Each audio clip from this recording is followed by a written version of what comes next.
Hello everyone and welcome into today's video where we are checking out quite an underdog in my opinion, which is called Loopring. It still has quite a small market cap and in the past year it hasn't been rising as much as other altcoins have. We can see that it is still waiting for this parabolic bull run as the other altcoins. So I thought it might not be late just yet with this token because this one could have still a lot of room to move up. So in this video I will give you a nice overview about this protocol and about this token LRC. We will also check out the tokenomics in more detail, and finally I will also show you the price charts to give you a brief idea about the price of this token. An early like is very appreciated, so thank you for doing so, and let's go. So here we are on the Loopring page, which is loopring.org. It will be linked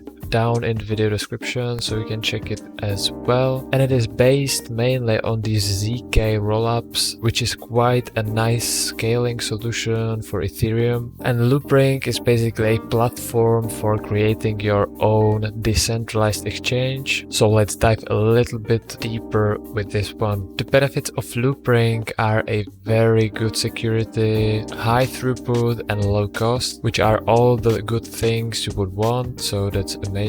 And also they have their own exchange where you can trade and provide liquidity with no gas fees and high speeds with just plugging in your MetaMask or other compatible wallets. So here they emphasize the importance of the layer 2, which is some scaling solution for Ethereum for the use of decentralized finance, so decentralized exchanges, etc. but without sacrificing Ethereum security as the main blockchain at all. And as I mentioned, they are achieving this with those ZK rollups feature built on this platform, which stands for zero knowledge rollups, which just very basic in short explanation is that this gives you just the outcome of some kind of a function. So just give it some input and it will give you the output you desire without you having to know all the complicated mechanics in between. The scaling solution, the ZK rollups, are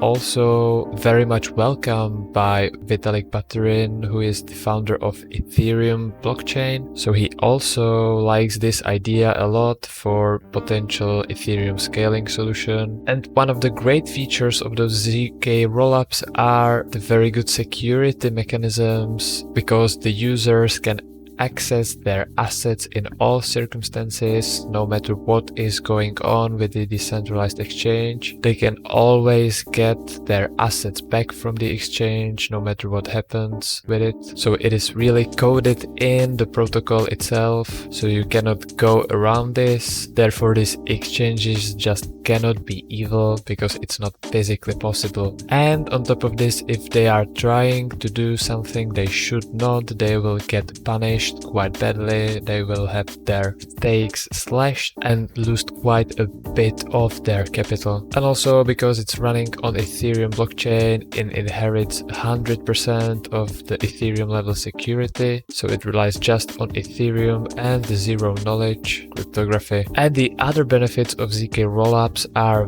very nice features for financial payments, which are very fast transactions and gas-free transactions for those Ethereum-based assets. And here we can also see some numbers. So with those ZK rollups, they reach approximately 1000 times more throughput than Ethereum blockchain. So that's about 2000 trades per second, which usually is about 2 or 3 trades per second, while also at the same time the costs per transactions are reduced to as little as 100 of the cost of Ethereum transaction. So for the end user it's just a fraction of a cent, so very cheap, which is a great solution with today's high gas fees on Ethereum. And this whole ecosystem consists of the Loopring protocol itself, which is now in the version 3.6 with all those good features I mentioned. Then there is also this Loopring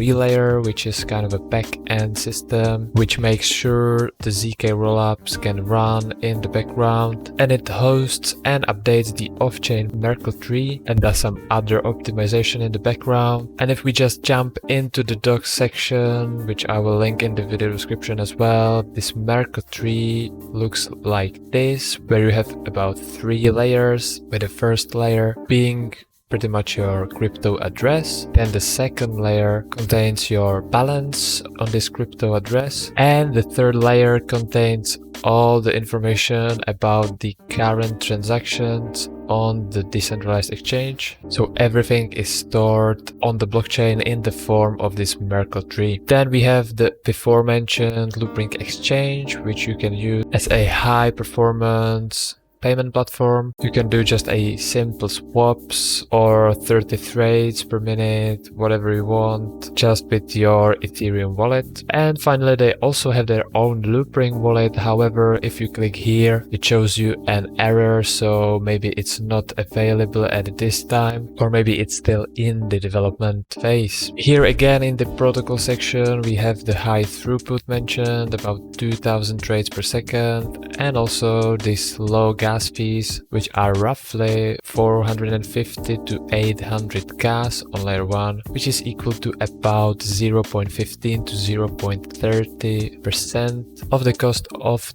most layer 1 decentralized exchange protocols. So from the user's point of view, there are no gas fees, just a very small fees of a few basic points or a few cents. And here we start to look more into the tokenomics of Loopring. So here we have just a short summary for you. This is a very long article which is out of the scope of this video, but I will link it again in the video description. So all the Loopring protocol fees come from transaction volume on the Loopring layer 2 solution, and the protocol fees are paid to 3 types of participants, so the liquidity providers, the insurers, and the Loopring DAO in a 80 to 10 proportion respectively, and the protocol fees will be paid on a monthly basis. If we look more close to this Loopring DAO, we can see that the 10% of all protocols fees will be decided by the DAO members, which are the LRC holders, and they can either buy back the LRC and burn it, which would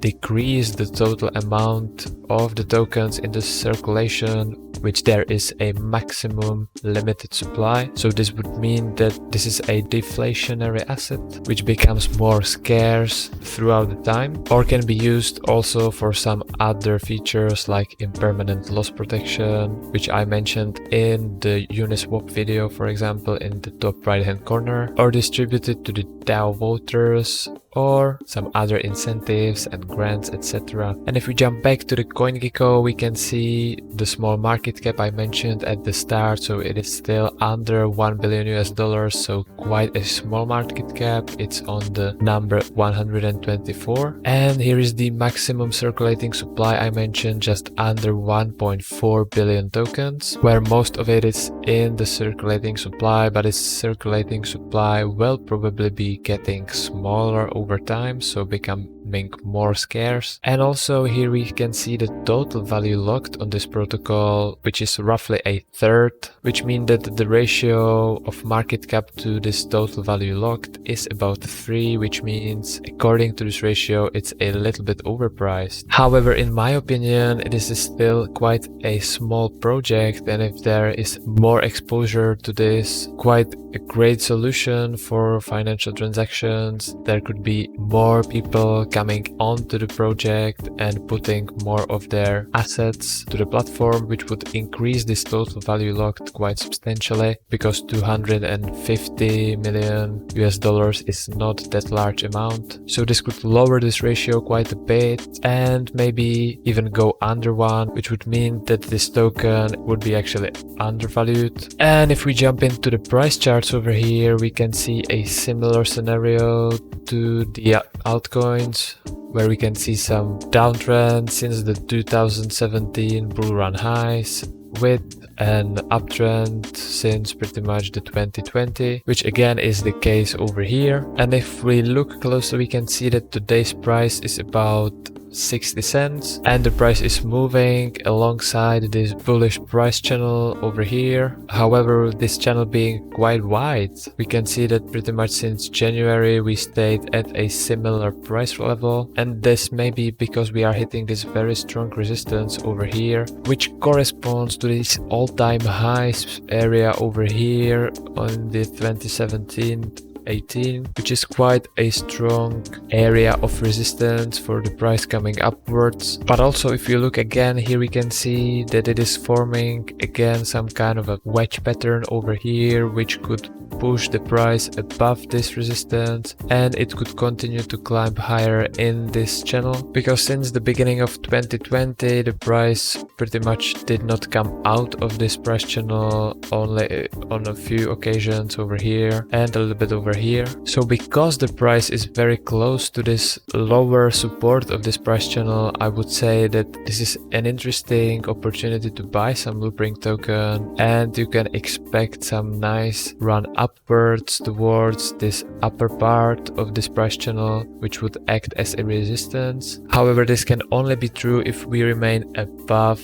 this resistance over here. So the price has to do a little bit of a backtest, which is doing at the moment, and then it can rise much higher. Also, if we check out the Loopring to Bitcoin ratio, we can see that it is actually moving similar to Bitcoin. So despite the stagnation of Bitcoin, the Loopring is stagnating as well, and it is not running higher as other altcoins, which is one of the reasons why I think there is still more potential in Loopring. However, to see more parabolic gains on Loopring, we would also have to escape this price channel over here and start to rise back towards these all-time highs from 2017. Then we could safely say the Loopring is starting a bull run and will be heading much higher. And this is it for today's Loopring overview video. I hope you enjoyed this one. If so, please smash the like button to help this channel out in the YouTube algorithm, and you can also subscribe for more future crypto content if you haven't already. I thank you for watching, and I will see you in the next one. Cheers!